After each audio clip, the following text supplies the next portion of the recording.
디모데후서 2장 15절입니다. 디모데후서 2장 15절. 우리 한 목소리로 하나님 말씀을 받겠습니다. 시작. 너는 진리의 말씀을 옳게 분별하며 부끄러울 것이 없는 일꾼으로 인정된 자로 자신을 하나님 앞에 드리기를 힘쓰라. 아멘. 오늘은 참된 신앙인과 유사 신앙인과 50번째 시간입니다. 오늘은 참 신앙인가 유사 신앙인가 라고 하는 큰 주제를 가지고 설교하는 마지막 시간입니다. 참 신앙인가 유사 신앙인가 시리즈 설교를 하기 전에 갈라디아서를 강해했습니다. 찾아보니 갈라디아서 강해도 50주를 했더라고요. 그러니까 한 1년 갈라디아서 강해를 하고 또 1년을 참신앙인가 유사신앙인가 라는 주제를 다루게 된 것입니다. 한편에서는 강해 설교를 했고 한편에서는 주제 설교를 했는데 사실은 같은 관점에서 하나님께서 참된 신앙에 대해서 혹은 유사신앙에 대해서 나누게 하신 겁니다. 참신앙인가 유사신앙인가 라는 주제를 나눌 수 있어서 참 감사했고요. 오늘은 지난 시간을 통해서 미처 나누지 못한 부분들을 나누고 참신앙인가 유사신앙인가 라는 주제를 마무리하려고 합니다. 여러분, 지난 시간에는 참된 지식과 더불어 참된 열심에 대해서 지금 살펴보고 있습니다. 태양에 열과 빛이 있는 것처럼 우리에게도 참된 지식과 참된 열심이 함께해야 합니다. 그리고 참된 지식과 참된 열심에 대한 이 조화와 균형이 우리 가운데 필요합니다. 여러분, 우리는 그래서 바르게 알아야 합니다. 바르게 알기 위해서는 성령의 조명이 절대적으로 필요합니다. 이런 말이 있습니다. 그리고 어떤 분들은 이런 말을 종종 하기도 합니다. 내가 사는 게 아니다. 내가 사는 게 아니다. 무슨 말인가? 사는 게 아니라면 내가 죽은 것인가? 아니죠. 내가 지금 살아 있습니다. 죽지 않았습니다. 살아있는 게 분명합니다. 하지만 내 삶이 너무 힘들어서 혹은 이런저런 이유 때문에 내 삶에 의미가 없는 거예요. 내 삶의 의미를 놓쳐버리면, 내 삶의 의미를 잃어버리면 사는 게 아닌 것이 되는 겁니다. 참된 지식도 마찬가지입니다. 참된 지식이 나에게 참된 지식으로 작동되려면 그 참된 지식이 이론으로만 존재하면 안 됩니다. 내가 지금 알고 있는 것이 이론으로만 존재하고 있다면 내가 알고 있는 것이 아는 게 아닌 게 될 수 있습니다. 살아있지만 사는 게 아닌 것처럼 알고 있는데 아는 것 같은데 아는 것이 아닌 것입니다. 그 참된 지식이 이론으로만 존재하는 것이 아니라 그 참된 지식이 성령의 조명으로 우리 가운데 비춰져야 합니다. 성령의 조명으로 비춰진 그 참된 지식이 나에게 영향력을 가지게 됩니다. 그 참된 지식이 나에게 영향력을 가질 때 그 참된 지식은 이론이 아니라 나에게 실제가 되는 겁니다. 그러므로 참된 지식이 실제가 되기 위해서는 이론도 중요합니다. 이론이 너무나 중요합니다. 이론을 이해하고 정리하는 게 너무나 중요하지만 더 중요한 것은 성령의 조명입니다. 우리의 열심도 마찬가지입니다.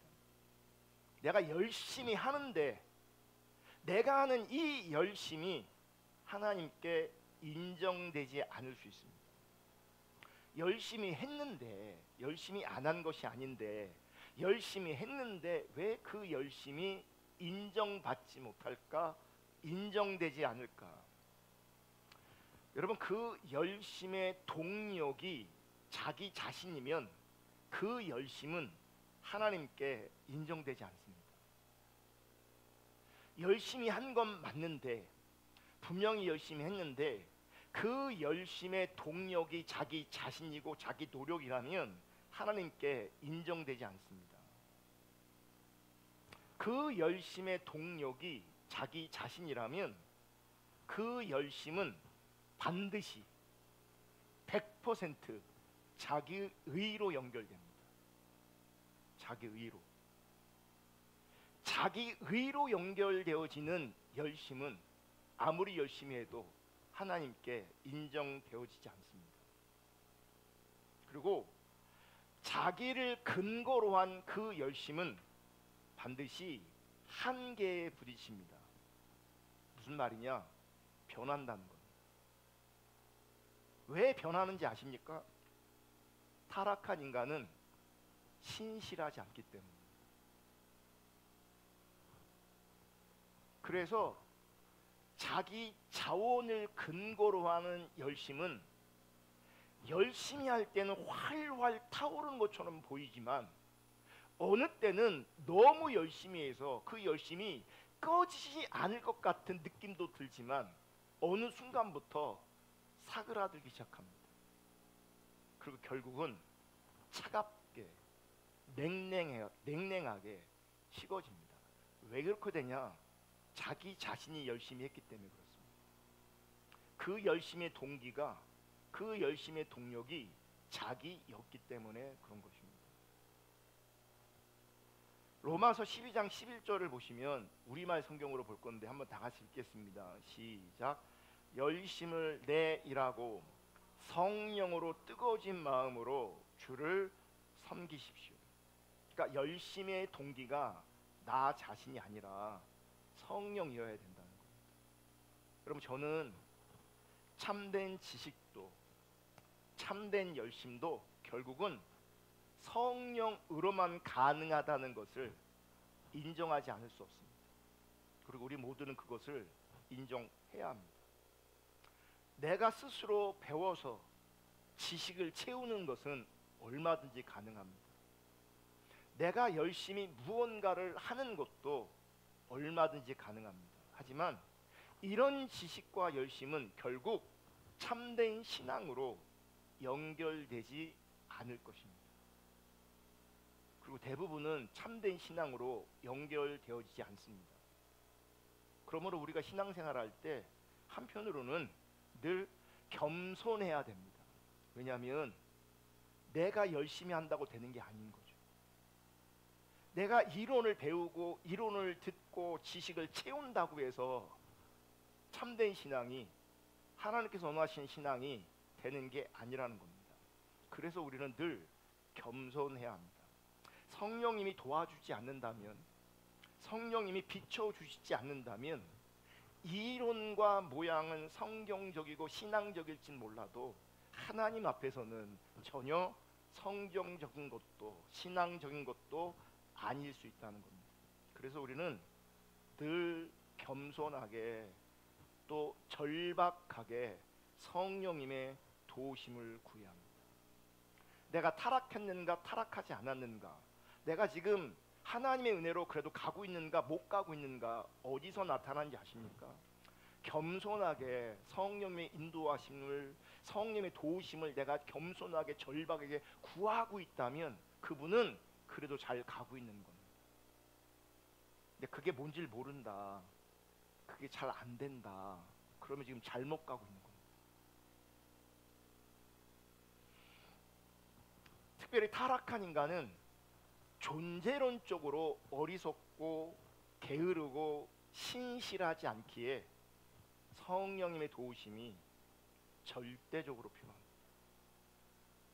그러니까 내가 그런 존재인 걸 알면, 그러니까 존재론적으로 타락해 있고 존재론적으로 어리석고 게으르고 신실하지 않은 나를 알면, 그리고 인정하면, 그분은 당연히 성령님을 구하게 될 것입니다. 찾게 될 것입니다. 또 이렇게 겸손하게 성령의 인도를 받으려면 여러분 죄의 지배에서 벗어나야 합니다. 즉 자기 중심적인 생각, 자기 중심적인 감정, 자기 중심적인 판단에서 벗어나야 합니다. 사실 자기 중심적인 생각과 감정과 판단에 매여 있는 것이, 그래서 자기 중심적인 생각과 감정의 판단에 빠져 있는 것이, 그게 교만입니다. 자기 중심적인 자리에 있으면 성령님의 도우심과 인도하심을 구할 수가 없습니다. 자기 생각과 자기 감정과 자기 관점이나 판단에 갇혀 있으면 우리 안에서 성령님이 일하실 수가 없습니다. 성령님의 역사가 소멸되어집니다. 그러니까 참된 지식에 대해서 아무리 많이 들어도 자기 중심적인 자리에 있으면 성령님이 일하실 수 없기 때문에 그 참된 지식이, 신앙의 본질이, 참된 신앙이 우리 가운데 실제가 안 되는 겁니다. 지난주도 제가 언급해 드렸지만 나라는 존재는요 정말 단순하지 않습니다. 나라는 존재는 너무나 복잡할 뿐 아니라 내 안에 내가 모르는 나도 있습니다. 그리고 나라는 존재는 내 안에서 서로 모순되기도 합니다. 너무 내 안에 내가 많아요. 그리고 그 많은 나의 욕구를 내가 채우려고 하고 있어요. 이렇게도 채우고 저렇게도 채우고, 이렇게 채우는 것과 이렇게 채우는 것이 서로 모순됨에도 불구하고 이쪽에 있을 땐 이걸 채우고 이쪽에 있을 땐 이걸 채웁니다. 말이 안 되는 거죠. 여기서는 여러분 영적인 필요를 채우려고 하는 사람들이 있습니다. 세상에 나가서는요 세상의 필요를 채우려고 합니다. 여기서는 영적으로 만족하려고 하고 세상에서는 세상적으로 만족하려고 합니다. 이 모순인 거죠. 그런 모순도 발견하지 못하면요 주님 따라가는 것이, 참된 신앙을 추구하는 것이 결단코 쉽지가 않습니다.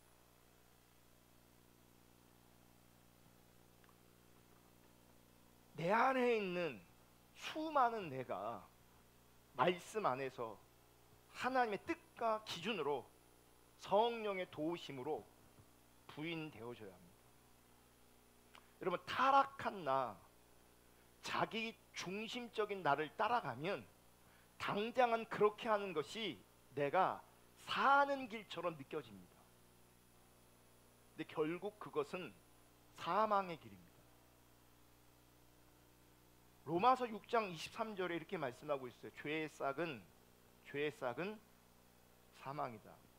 죄의 결과는 사망이다. 이 말을 이렇게 바꿔 표현할 수 있습니다. 자기 중심성의 결과는 사망이다. 죄의 결과가 사망인 것처럼 자기 중심성의 결과는 결국 사망입니다. 그러니까 내가 이렇게 저렇게 참된 지식을 알고 있고 정리하고 이해하고 있어도, 그리고 그 참된 지식에 대해서 내가 말할 수 있어도 내 상태가 자기 중립적이면 결과가 사망이라는 거예요.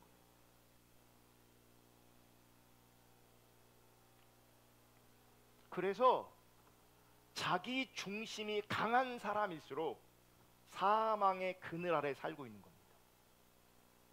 죄의 결과가 사망이기 때문에, 자기 중심성의 결과가 사망이기 때문에 자기 중심성이 강하면 그분은 사망 아래 살게 되는 겁니다. 사망의 그늘 아래 있는 것입니다. 여러분 사망의 그늘 아래 있기 때문에 사는 게 아닌 것입니다. 사는 게 아니다라고 하는 것이 지금 내 실제라면, 그게 내 상태라면 왜 그러냐? 죄 때문에 그렇습니다. 그리고 그 죄는 자기 중심성인 거예요. 그럼 나는 돈과 상관없이, 세상과 상관없이, 이 땅의 어떤 것과 상관없이 사망의 그늘 아래 있습니다. 자기 중심성 아래 있습니다. 거기서 벗어나지 않으면 여러분 해결할 출구가 없습니다. 자기 중심성에서 벗어나지 않으면 출구가 없다고요. 방법이 없다고요. 돈이 많아져도, 환경이 달라져도 여전히 나는 사망의 그늘 아래 있게 되어지는 거예요.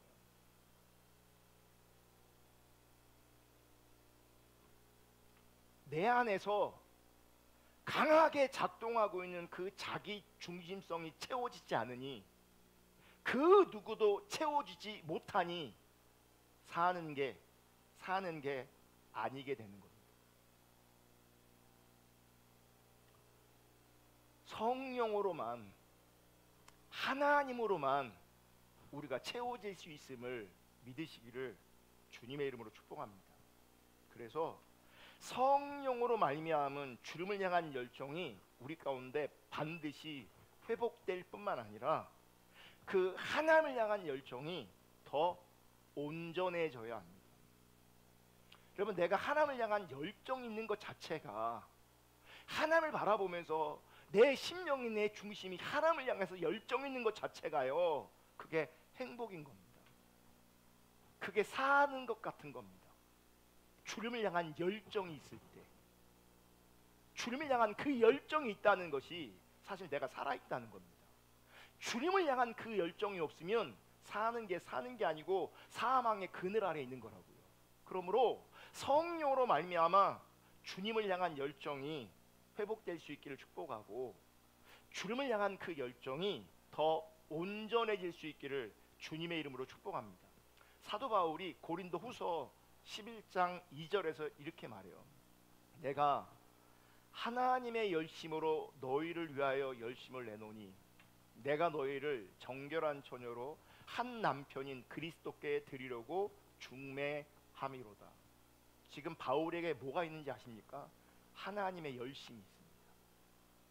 하나님의 열심으로 내가 너희를 위해서 열심을 내노니 그러고 있어요. 지금 바울에게는 하나님 나라를 향한 열정이 있고 하나님의 뜻을 향한 열정이 있어요. 그리고 성도들을 향해 질투하시는 그 하나님의 열심이 바울에게 부어져 있는 거예요. 지난주 살펴본 것처럼 하나님의 이름이 질투라고. 그게 무슨 말이에요? 하나님은 열심이라는 거예요. 하나님의 열심이 하나님의 뜻을 이루시고, 그 하나님의 열심이 누구에게 부어져 있냐면 지금 바울에게 부어져 있어요. 바울의 내 열정을 말하는 게 아니에요. 부어진 열심이에요. 하나님께로부터 하나님 나라와 하나님의 뜻을 위해서, 주님의 몸된 교회를 위해서 하나님께서 부으신 그 열심이 누구에게 있냐면 바울에게 있는 겁니다. 여러분, 바울로 하여금 어떻게 이런 열심이 부어졌을까? 어떻게 바울은 하나님의 열심으로 열심히 하나님 나라를 섬기고 주님의 몸된 교회를 섬겼는가? 바울은요, 하나님 앞에 진짜 구원받았기 때문에 하나님의 열심이 부어진 거예요. 바울은 성경이 말하고 있는 참된 믿음이 실제였기 때문에 하나님의 열심이 부어지는 거예요. 여러분, 참된 구원과 참된 신앙의 열매로 하나님의 열심이 바울에게 부어지듯이, 내가 진짜 구원받았다면, 내가 참된 신앙의 자리에 있다면 우리에게도 하나님의 열심이 부어질 겁니다. 자기 중심적인 자리에서 자기를 위한 어떤 열심을 말하는 게 아니라, 내가 아니라 하나님 나라와 하나님의 뜻과 주님의 몸된 교회를 위한 그 하나님의 열심이 구원받은 자들에게, 참된 신앙이 실제인 자들에게 그 하나님의 열심이 부어지는 거라.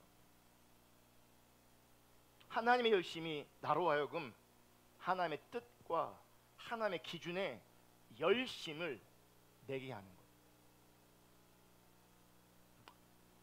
그런데 이런 열심은 진리의 말씀 위에서만 세워집니다.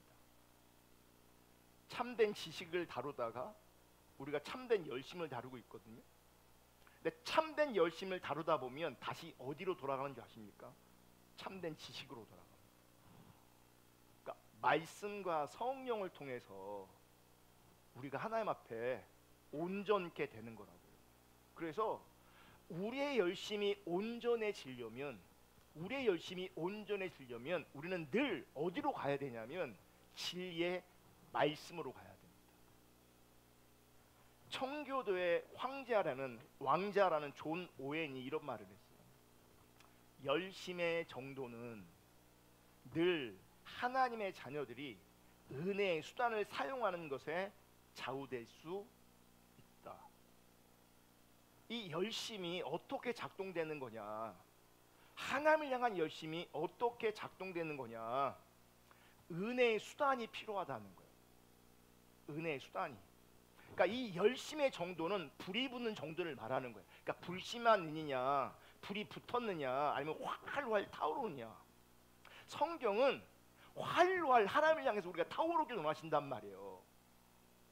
일방적으로 자기 중립적인 자리에서 혼자 뜨거운 게 아니라 하나님과 바른 관계성 안에서 우리가 타오르길 원하신다고요. 불이 붙어있기를 원하신다고요. 아멘.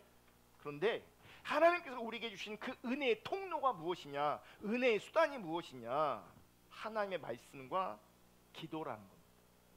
말씀과 기도가 우리의 열심에 불을 붙이는 통로가 되고 수단이 되는 거예요. 제가 아령을 갖고 왔거든요. 아령. 자, 얘 용도가 뭡니까? 카메라 때문에 또 자리를 잘 잡. 얘 용도가 뭐예요? 이거 관상용입니까? 그럼 이 들고 있는 게 이 용도입니까? 이거? 잠이 나와봐요. 들고. 아, 팔 아파요? 네. 자, 들고 계세요. 이건 뭐가 되는지 아십니까? 벌이 되는 거예요. 벌이에요, 벌. 근데 이 아령의 용도는 벌로 쓰이는 게 아니거든요. 됐죠. 얘는 뭐야? 관상용도 아니고 그냥 들고 있는 것도 아니에요. 뭐예요? 운동하는 거예요. 이렇게. 그러니까 얘가 이게 이런 용도로 쓰이지 않으면 얘는 아무런 값어치가 없는 거예요. 아무런 가치도 없는 거예요. 근데 얘를 제가 이렇게 써먹잖아요. 내 건강을 위한 수단을 삼잖아요. 건강을 위한 통로로 삼잖아요. 반드시 얘는 내 건강에 유익을 주게 돼 있어요. 근데 갖다만 놓으면 아무런 의미가 없어요. 들고만 있으면 아무런 의미가 없어요. 제가 맨날 이거 들고 다녀. 이렇게 의미는 있겠지 뭐, 좀 힘 들어가는데. 근데 얘는 나의 삶에 걸리적거리기만 하지 하나도 도움되지 않아요. 얘 들고만 있으면. 필요한 때, 적절한 때 내가 어떻게 해야 돼요? 운동을 해야 된다고요. 이렇게 좀 한 것 같지 않아요?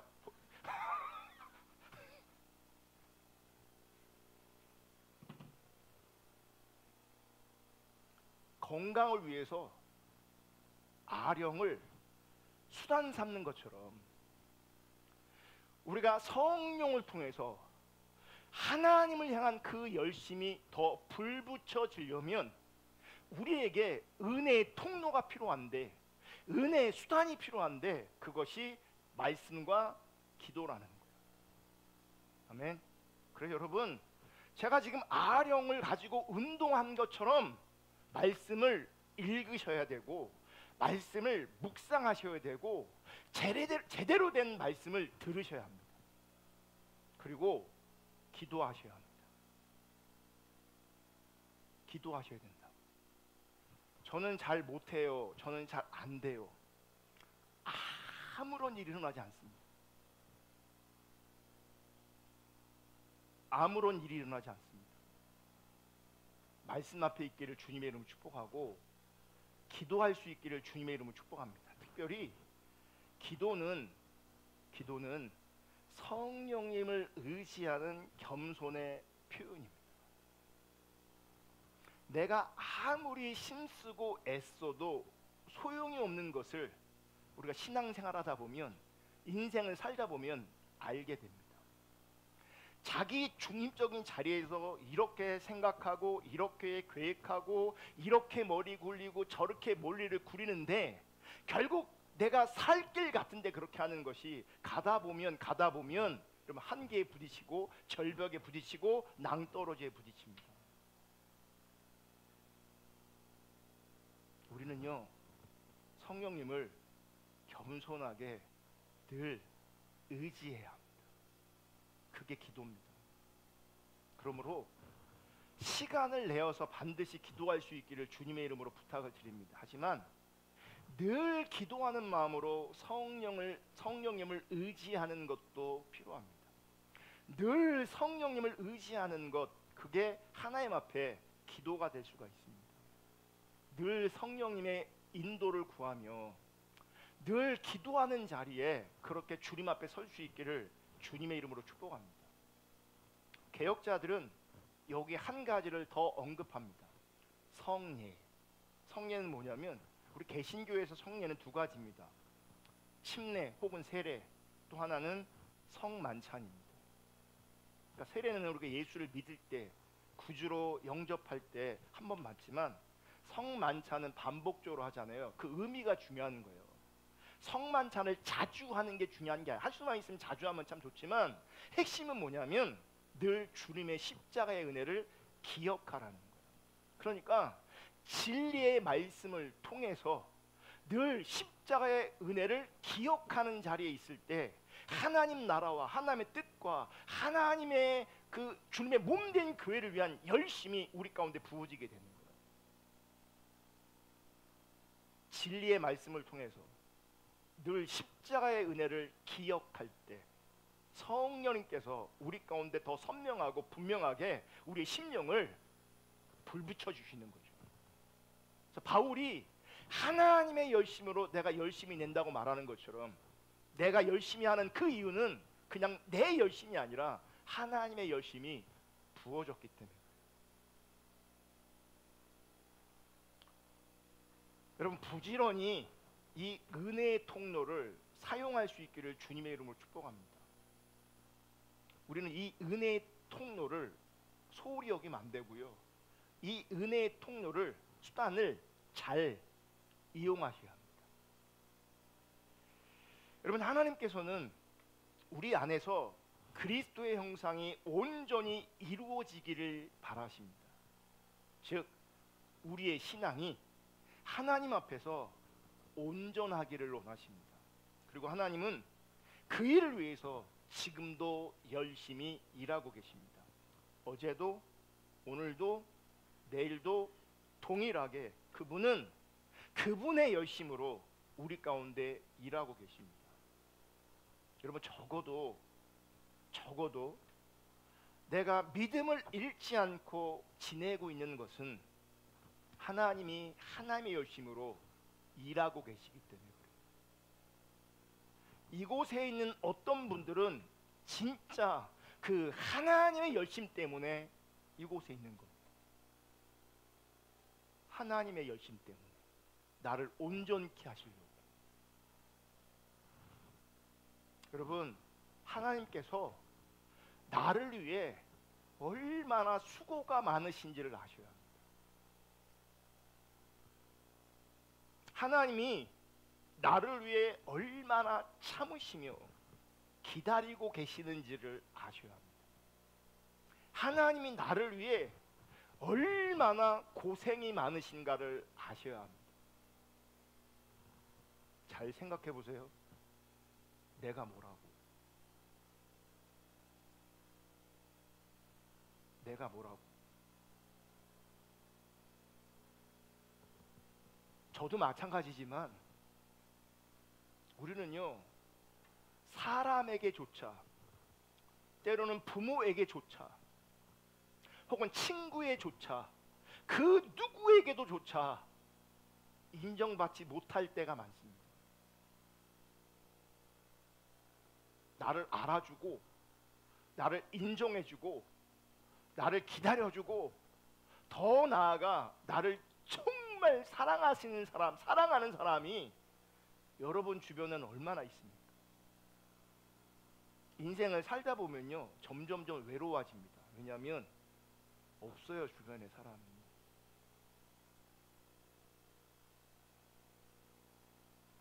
사람에게도 인정받지 못하는 나라는 존재인데 하나님이 나를 위해 일하고 계시다.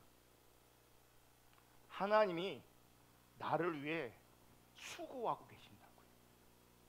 하나님이 나를 위해서 엄청나게 고생하고 계신다고요. 그분이 참고 계시고 기다리고 계신다고요. 내가 뭐라고?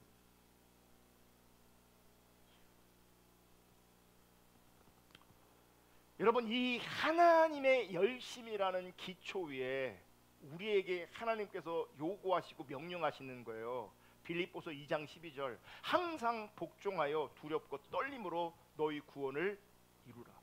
하나님이 하나님의 열심으로 일하시는 것을 전제로 해서 우리에게 항상 복종하여 두렵고 떨림으로 너희 구원을 이루라는 겁니다.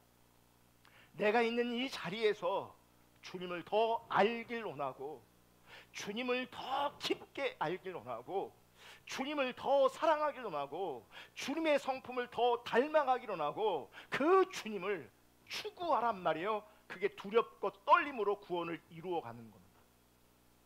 지금 하나님께서 일하고 계시기 때문에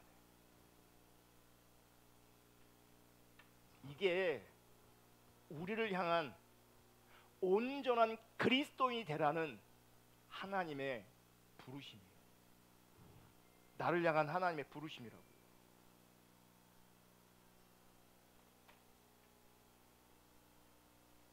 여러분, 나를 향한 부르심 대단한 걸로 여기지 않기를 주님의 이름으로 축복합니다. 그건 두 번째 문제고요. 근본적인 나를 향한 하나님의 부르심은 두렵고 떨림으로 구원을 이루어가는 거예요.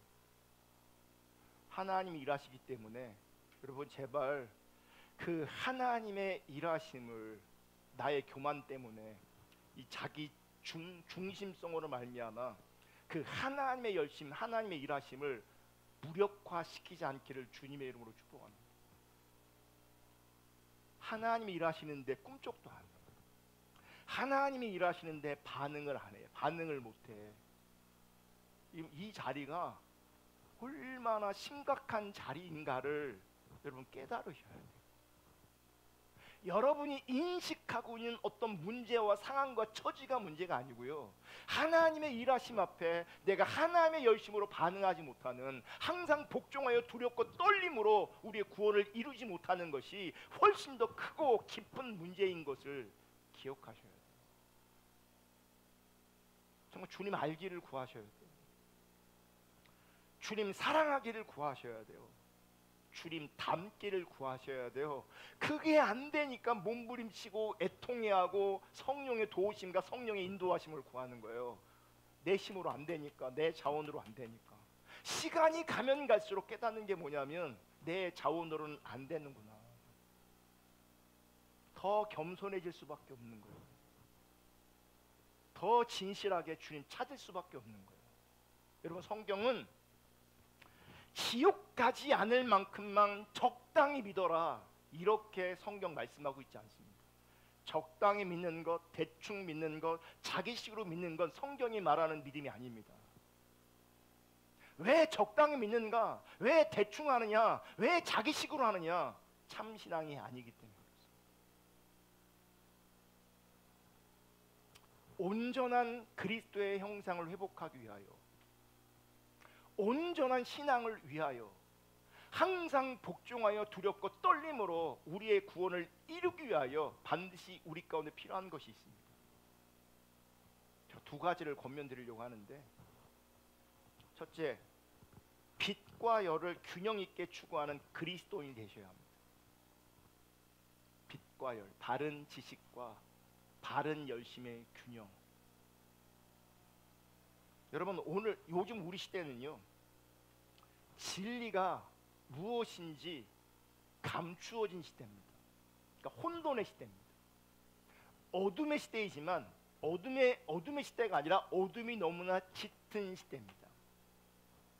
그래서 말씀의 분별을 위해서, 진리의 말씀의 분별을 위해서 우리가 부지런히 말씀을 배우고 부지런히 확신하는 자리로 나아가야 합니다. 오늘 본문으로 읽었던 디모데후서 2장 15절, 너는 진리의 말씀을 옳게 분별하며 부끄러울 것이 없는 일꾼으로 인정된 자로 자신을 하나님 앞에 드리기를 힘쓰라. 나를 하나님께 드리래요. 근데 어떤 사람이 하나님께 드려질 수 있느냐? 분별하는 자가 하나님께 드려집니다. 진리의 말씀을 옳게 분별할 때에 부끄러움이 없는 일꾼으로 인정되어지고 그 사람이 하나님 앞에 드려지는 겁니다. 하나님께서 그 사람을 받는 거죠. 뭐가 중요한 거예요? 진리의 말씀을 옳게 분별하는 게 중요한 겁니다. 분별. 디모데후서 3장 14절, 그러나 너는 배우고 확신한 일에 거하라. 진리 안에 거하라는 말이에요. 진리가 뭡니까? 진리의 말씀이 진리인 거죠. 진리 안에 거하고 진리를 통하여 분별할 수 있게 되어지는 거예요. 여러분, 우리 시대에 수많은 설교와 간증들, 이런저런 가르침들이 있습니다. 그런데 그냥 수용하면 안 됩니다. 은혜스럽다고 그냥 수용하면 안 됩니다. 뭐가 필요하냐? 분별이 필요합니다. 분별이. 제가 지금 이 자리에서는 구체적으로 얘기할 수 없지만 많은 사람들이 지금 우리 시대가 마찬가지죠. 은혜스럽게 얼마든지 포장될 수 있고 포장하고 있어요. 지금 은혜스럽게 많은 젊은이들의 감정에 호소하는 예배 문화가 가득하고 그득합니다. 본질은 그게 아닌데, 하나님 앞에 온전한 신앙을 위해서 무엇보다 중요한 게 뭐냐면 그냥 가슴이 뜨거워지는 게 아니고요, 분별하는 거예요. 분별하는 거예요.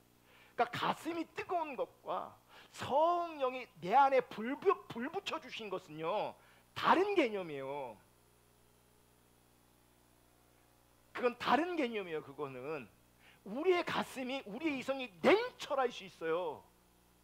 그리고 때로는 냉철해야 돼요. 근데 하나님 앞에 냉철한 것이 하나님 관점에서는 우리가 타오르고 있는 겁니다. 분별하는 것이 타오르고 있는 거라고. 제대로 보는 것이 뭐예요? 타오르고 있는 거라고요. 그래서 우리 시대의 간증, 설교, 그 어떤 것들 우리가 분별하셔야 돼요. 제가 볼 때 정말 많은 사람들이 분별하지 못하고 있습니다. 분별되어 있지 않습니다. 책도 엄청 많이 나오거든요. 그 책도 우리는 분별할 수 있어야 합니다.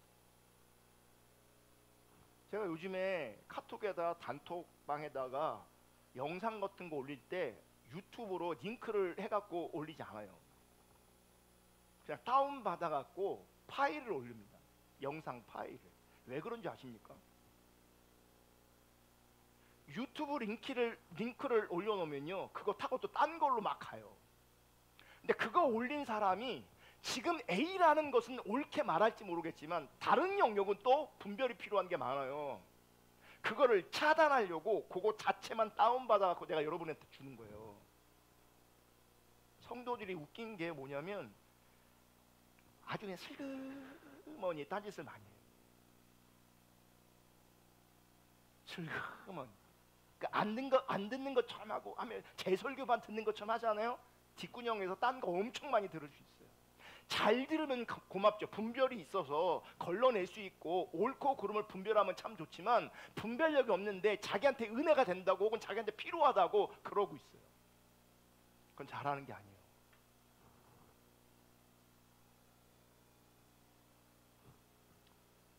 분별이 중요한데 그 진리의 말씀을 분별하기 위해 어떻게 해야 합니까? 바르게 배워야 합니다. 다른 길이 없죠. 바르게 배워야 되고, 그래서 진리의 말씀을 통해서 하나님의 관점을 배워야 합니다. 하나님의 관점을 배우면 여기서 막 난리가 나도 보입니다. 아무리 자기들이 은혜 받았다고 뭐 난리가 나도 보입니다. 하나님 관점으로 보면 하나님께서 보이게 하세요.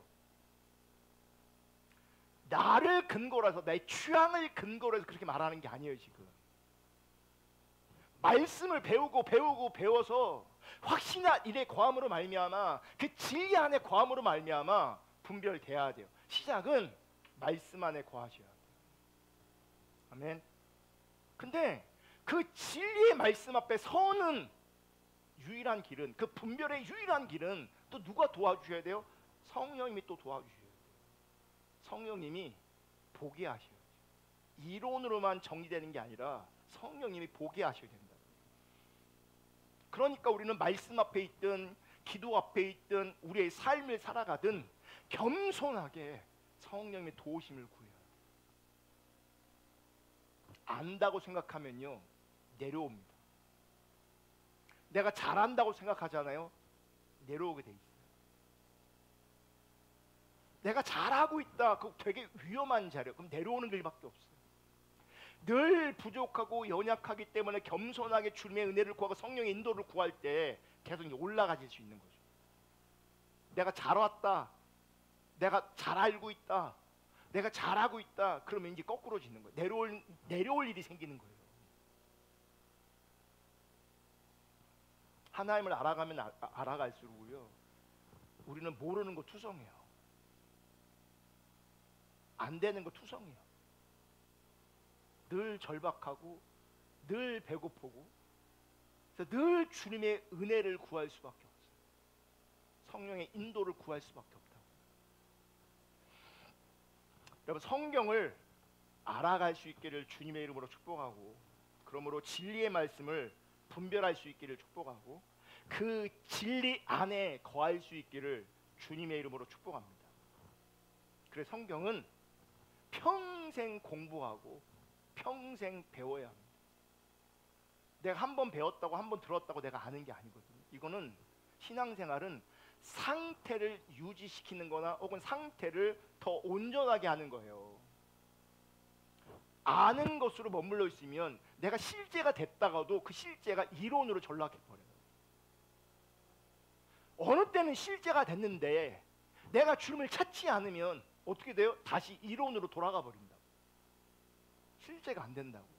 그래서 말씀은 늘 배워야 되고 늘 들어야 되고, 그 말씀을 통해서 나를 진단하고 말씀을 통해서 늘 진리 안에 거하는 것을 훈련할 수 있기를 주님의 이름으로 축복합니다.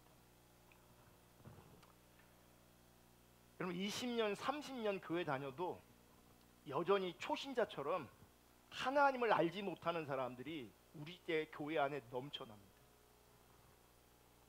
이건요, 안타깝지만 부인할 수 없는 우리의 현실입니다. 여러분, 이런 자리에 있는 것을 여러분 두려워하셔야 합니다. 히브리서 5장 12절, 여러분은 벌써 오래전에 남을 가르치는 사람이 되었어야 할 터인데, 뭐예요? 지금 벌써 오래전에 누군가를 섬기는 사람이어야 된다는 거예요.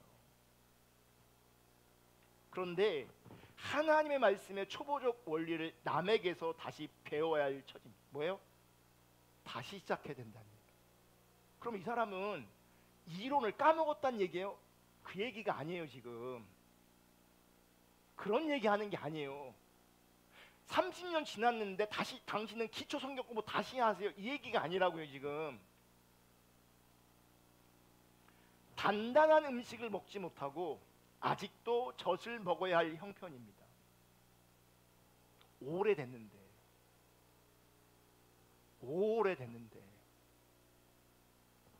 13절, 젖을 먹어야 할 사람은 아직 어린아이니 옳고 그른 것을 분별할 능력이 없습니다. 여기서 성숙과 성숙하지 않은 것, 성숙한 것을 어른으로, 성숙하지 않은 것을 어린아이로 묘사하고 있는 거거든요. 그러면 성숙한 걸 뭐라고 말하고 있냐면 분별하는 거예요. 그래서 어린 아이를 뭐라고 표현해? 옳고 그른 것을 분별할 능력이 없다는 거죠. 시간이 오래되어서 사실은 남을 가르치는 처지에 있어야 되는데 그 상태로 온전해지지 않으니 아직도 분별하지 못하는 어린아이 상태에 머물러 있다는 거예요. 14절 그러나 성숙해지면 단단한 음식을 먹게 됩니다. 성숙한 사람은 훈련을 받아서 좋고 나쁜 것을 분간하는 세련된 지각을 가지고 있습니다. 성숙하냐 성숙하지 않냐는 뭘로 나눠지냐면 구분되어지냐. 오래 예수 믿었다, 뭘 체험했다, 뭘 봤다, 그게 성숙이 아니에요. 뭐예요? 분별이에요. 분별.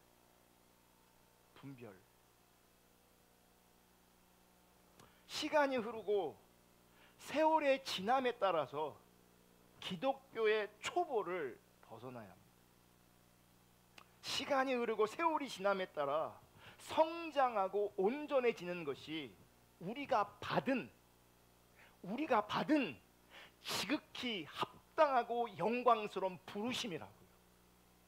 하나님이 어떤 일로 우리를 먼저 부르신 것이 아니라 이 온전함으로, 분별할 수 있는 이 온전함으로 우리를 먼저 부르셨다고요.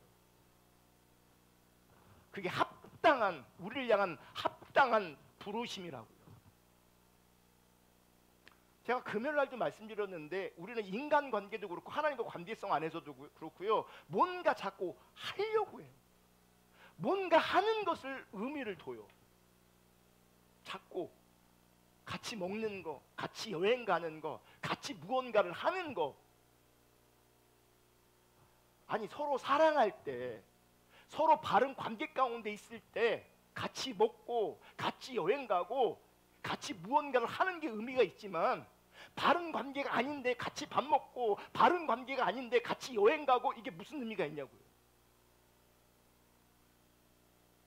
이러니까 여행 남편하고 여행 안 가면 이제 안 갑니다. 나 이제 그런 걸 말하는 게 아니, 극단적으로 그렇게 자기중립적으로 받아갖고 또 그렇게 적용하시면 안 돼. 그런 얘기를 하는 게 아니에요. 지금 본질이 뭐냐면 관계에 있다는 거예요. 그러니까 하나님 앞에서도 내가 뭔가를 하나님 앞에 자꾸 해주려 그래. 하나님 앞에 이걸 해서 하나님 앞에 영광을 돌린대. 이걸 해서. 근데 이걸 하는 것이 하나님 앞에 무슨 영광이 되냐고. 하나님의 뭐가 부족한데. 내가 하나님을 위해서 무언가를 하는 게 나쁜 게 아니고 그게 아름답고 소중하고 가치일 수 있으시지만, 하나님이 먼저 우리 가운데 요구하시는 부르심은 우리가 온전해지는 거라고. 만약 우리 자녀가 막 아파 그러면서 뭐라 하는지 아세요? 아빠, 내가 아빠 비행기 태워줄게. 골골골골골 하면서. 그러면 그 아빠는 저는 뭐라 그러겠어요? 여러분 같으면 자녀에게 뭐라 그랬어요? 우리 딸 정말 기특하네. 다 죽어가면서 나한테 비행기 태워주고 우리 딸 최고다 그러겠어요? 비행기 필요 없고 그딴 거 필요 없고 너나 건강해라. 나는 네가 건강하면 됐지 뭐 바라지 않는다. 이게 먼저 아니에요? 이게 먼저가 아니냐고요. 하나님도 마찬가지예요. 여러분에게 뭘 요구하지 않으세요. 아니, 뭘 요구하신다면 여러분 뭘 할 수 있는데 뭘 할 건데요? 하나님을 위해서 뭘 하면 하나님께 영광을 받으실 거예요? 여러분들은 뭘 할 수 있어요? 상대적으로 뭘 하나님 앞에 드리면, 뭘 하면 하나님 기뻐하실 것 같냐고요. 노래? 제가 요즘에 싱어게인 뭐 그런 거 보잖아요. 노래 잘하는 인간들이 엄청 많아요. 제가 왜 오늘도 이렇게 했겠어요? 나보다 잘하는 사람 있으면 내가 진작 세웠지. 뭘로 영광 돌릴 건데요? 외모? 뭐 있는데? 뭐? 돈? 헌금하면 여러분 얼마나 하시는데 그것도 아까워갖고 막 그러면서.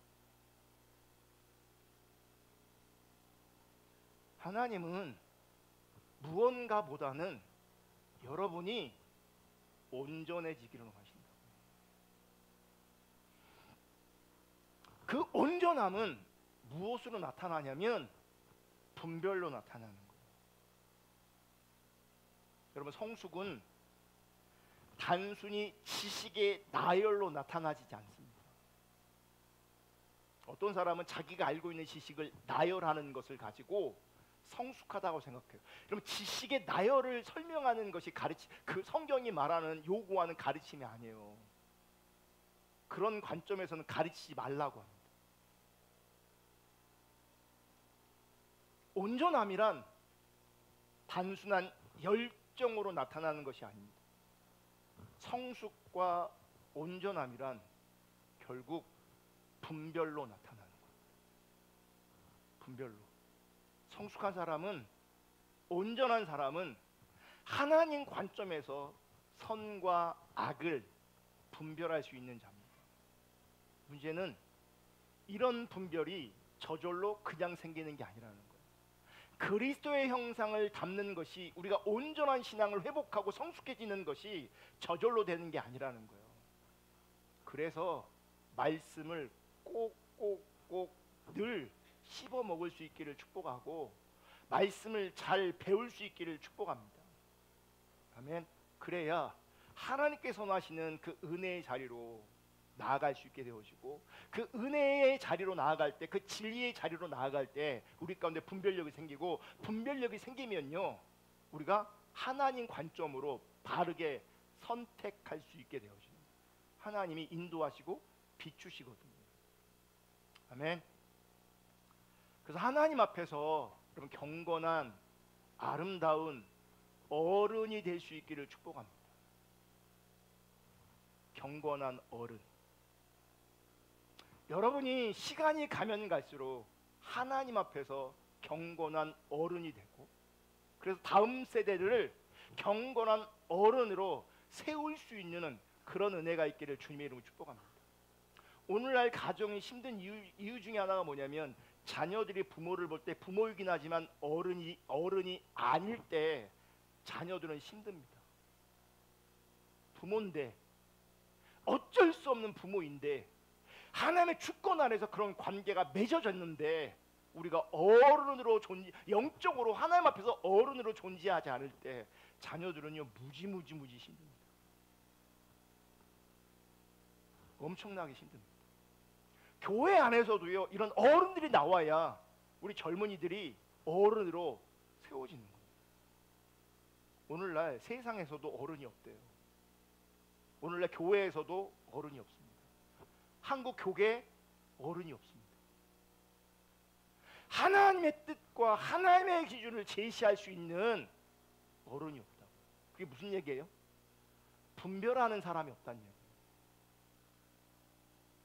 분별하는 사람이 없다고요.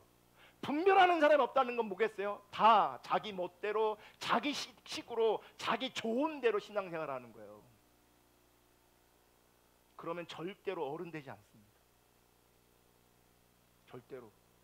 내가 어른이면요, 진짜 어른이면 젊은이들이, 자녀들이 내 말을 듣게 돼 있어요. 어른이 말씀하시니까, 그 말이 맞으니까, 그 말을 신뢰하니까. 어른이기 때문에. 나이가 많은 게 어른이 아니에요. 교회 오래 다니는 게 어른이 아니에요. 분별하는 사람이 성숙한 어른이에요. 지금까지 50주 동안 참신앙과 유사신앙에 대한 여러 주제들을 다루었습니다.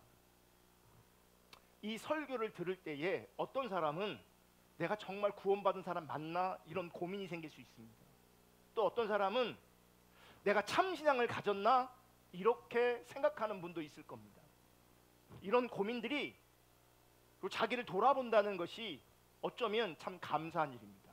하지만 여러분, 이런 고민만 붙잡고 있다고 해서 내가 구원에 이르는 것이 아니고, 이런 구원만 이런 고민이 있을지라도 내가 참된 신앙으로 세워지는 게 아닙니다. 자기 자신을 아무리 열심히 살핀다고 해도 거기에 진정한 구원과 진정한 구원의 확신과 참 신앙으로 우리가 세워지는 것이 아니라는 거예요. 제가 중요한 거 지금 말씀드리려고 하는데, 마귀의 강력한 역사 중에 하나가 무엇이냐면, 마귀는 자기 자신만 바라보게 합니다. 자기 자신만. 마귀는 자기 자신에게만 집중하게 만듭니다. 자기 자신에게만 집중하면, 자기만 바라보면 뭐가 사라지는 줄 아십니까? 구원의 기쁨이 사라집니다.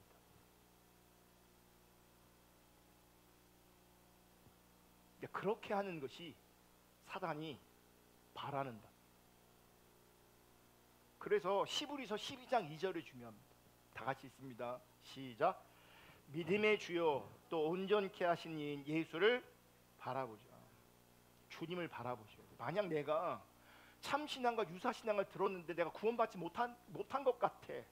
나는 구원받지 못한 것 같아. 나는 구원받지 못한 것 같아. 또 설교를 들어보니까 난 거짓신앙 같아. 나는 유사신 같아. 그러면 소망이 없다는 얘기예요. 여러분이 진짜 구원받지 않았던 것이 비춰진 것 같으면 믿음의 주요 온전케 하시는 예수를 바라보시면 돼요. 내가 거짓신앙 가운데 유사신앙 가운데 있는 것처럼 비춰졌다면 나는 거짓신앙에 나는 유사신앙 이루고 있는 것이 아니라 믿음의 주요 온전케 하신 그 예수를 바라보셔야 돼요. 그게 하나님께서 원하시는 거예요. 여러분, 우리의 시작과 끝은요, 나의 어떠함에 있지 않아요. 나의 시작과 끝은요, 온전히 주님께 달려있기 때문에 그 주님을 바라보셔야 돼요. 늘 겸손하게, 늘 절박하게 주님을 바라볼 수 있기를 주님의 이름으로 축복합니다. 고린도서 3장 18절 다 같이 읽습니다. 시작.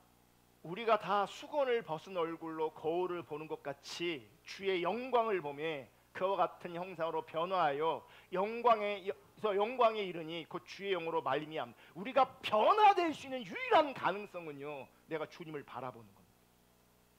내가 노력하는 게 아니에요. 아무리 노력해도 우리 안 변해요.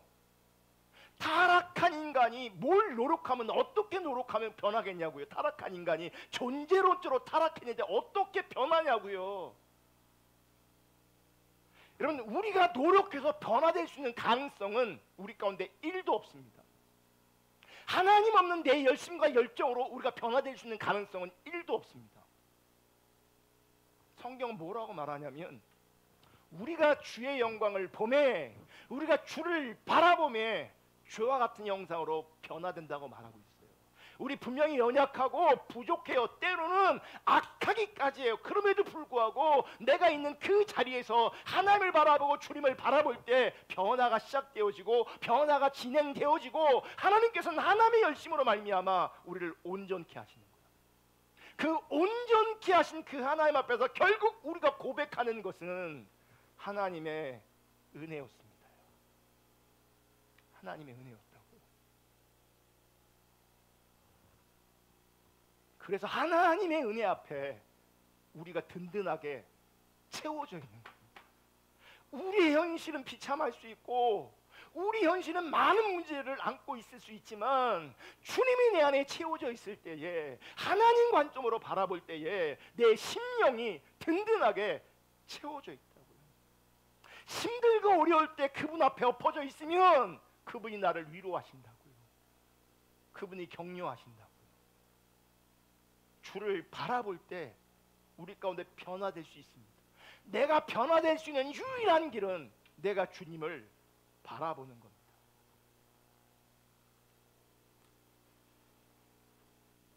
시간이 좀 더 할 얘기가 있는데 시간이 가서 넘어가고요. 시편 31편 19절 이 말씀을 읽고 마치겠습니다. 다 같이 읽습니다. 주를 두려워하는 자를 위하여 쌓아두신 은혜, 곧 주께 피하는 자를 위하여 인생 앞에 베푸신 은혜가 어찌 그리 큰지요. 여러분, 우리가 결국 주님 앞에서 주를 두려워하는 자를 위해 쌓아두신 그 은혜를 누리기를 원합니다. 주께 피하는 자를 위하여 인생 앞에 베푸신 그 은혜가 얼마나 큰지를 알고 누리는 자가 될 수 있기를 주님의 이름으로 축복합니다. 그 사람이 성숙한 겁니다. 분별력을 가지고 주를 바라보고 분별력을 가지고 주의 은혜를 바라보는 사람, 그 사람이 그리스도의 형상을 회복하고 있는 사람이고 그 사람이 온전한 신앙입니다. 그 참된 신앙, 그 온전한 신앙, 저부터 우리 모두에게 실제될 수 있기를 주님의 이름으로 축복합니다. 아멘.